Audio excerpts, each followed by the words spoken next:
My name is Jenna Blasky, and welcome to my storytelling. Do you want to learn about some real-life magic? Hold on, I want you to keep this in mind first. Roald Dahl said, "Those who don't believe in magic will never find it." Now, the type of real-life magic that I'm talking about is friendship. I'm going to be telling two really fun and magical stories that show the importance and the power of friendship. My first story is The Friendship Wish, which has been adapted from the children's book written and illustrated by Kleven. In this story, a sweet pup has just moved into a new neighborhood and is hoping to make some friends. After having a tough time, he makes a special friendship wish, and wow, does it come true. Let's jump right in to find out how. Farley bounced out of his new house, hoping to make some friends. "Do you want to play ball with me?" he called to a spotted pig. "Sorry, maybe another time, I'm running late." Farley didn't give up. He saw a soft brown bear strumming on her guitar. "Can I sing with you?" Sorry, I had to practice." Farley didn't give up though. "What's up?" he called to a speckled bird that was flying overhead, but her mouth was filled with straw and she just kept on going. Wow, everyone is so busy. I should get busy too, Farley thought, and so he did. But he was still lonely. That night, just as he was about to fall asleep, he wished, "Oh, I wish I had a friend." "Me too!" Farley looked up, and there was an angel, swirly and sparkly and bright like a star, strumming her sunny guitar. And she fed Farley crispy golden pancakes, and they played together, and they sang together, and she danced together, until she danced right out of Farley's dream and into the cool gray morning. "Where did you go?" Farley ran out of bed and went outside looking for his angel. "Where did who go?" said the speckled bird from the other day. "My angel! She was just playing with me and feeding me pancakes." "Pancakes? Where did you meet this angel?" said the spotted pig from yesterday. "In my dream." "Your dream? Then she's not real." She made me feel so happy though." "Maybe if you go back to sleep, you'll see her again," said the speckled bird. "Oh, but I'm so awake now and I just feel like she's hiding somewhere nearby." "Who's hiding?" said the soft brown bear from yesterday. "My angel." His dream angel. She was feeding him pancakes. Pancakes? I love pancakes. They were so delicious. Oh, Farley thought about those pancakes. "Maybe if you make some pancakes, she'll smell them and come back," the speckled bird suggested. That was a great idea. Farley ran inside and made some delicious pancakes. And when he was all done, they sat outside on the picnic table together and they waited. The pancakes are getting cold. Maybe we could eat just a few. "Yeah, and if your angel comes back, we can make some more." "That's a great idea," Farley said. "Let's dig in." And they did. They were so delicious. And when they were all done, they asked Farley what else he did with the angel. "She played with me, and she sang with me, and she danced with me just like this. Maybe if we all sing a song together, she'll hear it and come back."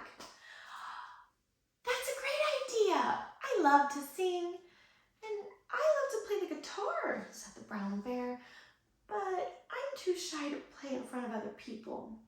"Oh, please don't be shy. Please, we would love to hear you. Let's sing together. Come on."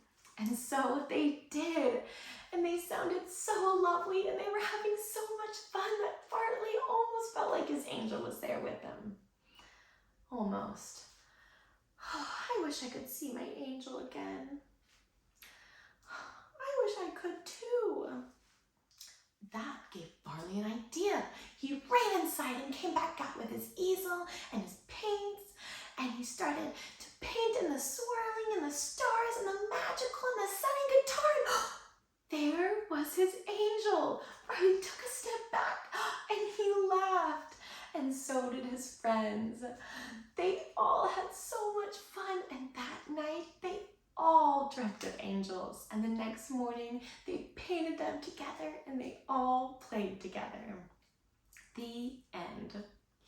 Wow, did Farley's wish come true or what? His angel helped him make 3 new friends. And what special friendships he made with Pig and Bear and Bird. And speaking of special friendships, in my next story, Sophie makes a very special friendship with an owlish little boy. My next story is called Wolf Girl, which has been adapted from the children's book written and illustrated by Jo Lauren Fisher. Sophie feels the most like herself and the most brave when she's wearing her wolf suit.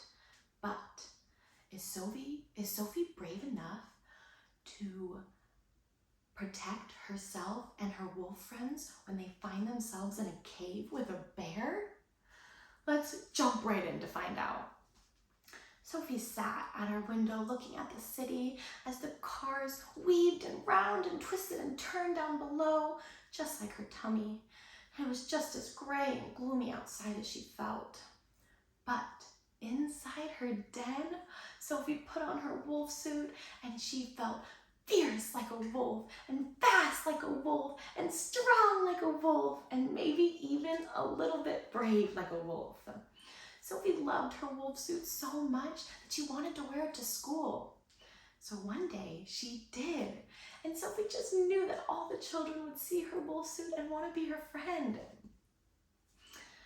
But that day at the playground, Sophie plucked up the courage to go and talk to the children, but her tummy felt all funny and her words got stuck in her throat, and the children just whispered and they laughed, and Sophie ran all the way home and curled into a tiny ball as hot tears streamed down her face. But then something extraordinary happened. Sophie felt a cool breeze all around her, and when she opened her eyes, she was in a snowy forest, just like in her books, and she wasn't alone anymore. There was a wolf and her pup.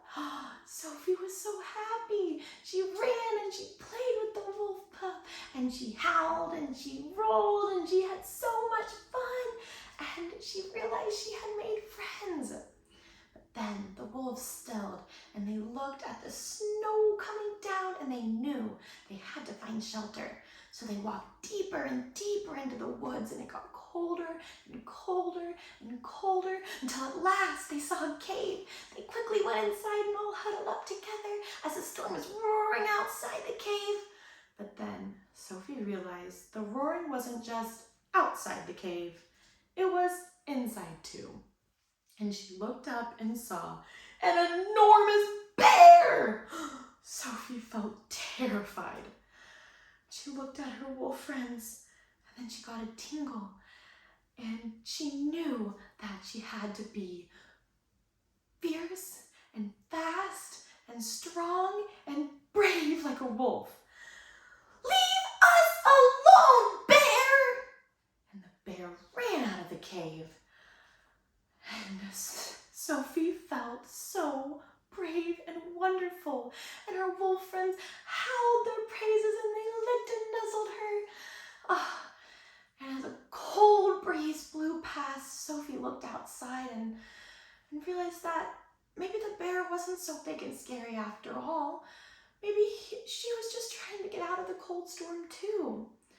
And as Sophie went outside to invite the bear back in, she realized that sometimes being kind is the bravest thing to do.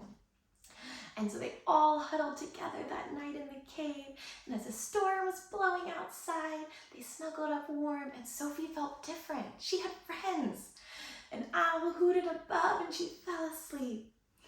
When she woke up, she realized that it was just a dream. But then that feeling of bravery and warmth, it was still inside of her. And she carried it with her when she went to school. And all day she felt it. And then at recess on the playground, one of the children invited her to play with them. And she still felt that braveness and that warmth. And this time her words didn't get stuck in her throat, and she said in her own quiet voice, "Yes, please." Oh, and Sophie felt so happy, and at the end of the day, she was waiting outside, and she noticed a little owlish little boy whom nobody ever noticed. And they shared a shy smile together, and Sophie knew that they were going to be friends. The end. Wow, what a sweet friendship Sophie is going to make with that owlish little boy. She learned how to be brave and comfortable being herself and making friends. Both Farley and Sophie did, and that is not an easy thing to do.